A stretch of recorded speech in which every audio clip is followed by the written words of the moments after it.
Bana, leo namzungumzia mnyama Chino Kid, Chino Wanaman. Bana, Chino kachia mzigo wake mpya unaitwa Maisha. Ngoma kali sana, ngoma pambe, ngoma hiti duniani kote. Chino alipoachana na lebo yake ya Badi kwa Mkali Mario, watu wengi waliamini kwamba atapotea na walimkataa kwamba Chino hawezi kuwa mwanamuziki, Chino ni dancers. Lakini Chino hiyo habari akaikataa, akasema nitacheza muziki na nitawimba muziki.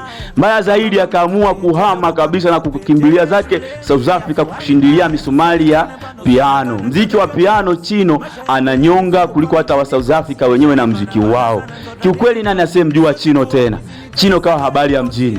Ngoma yake mpya kaona sio kesi, kamweka rais wa kitane wa Mitego na ngoma imekuwa hiti kinoma noma. Paka kuna watu ambao walikuwa wakimdhalau Chino sasa wana respect kazi ya Chino. Mimi mwenyewe ni mmoja wa watu ambao wanamkubali Chino Wanaman.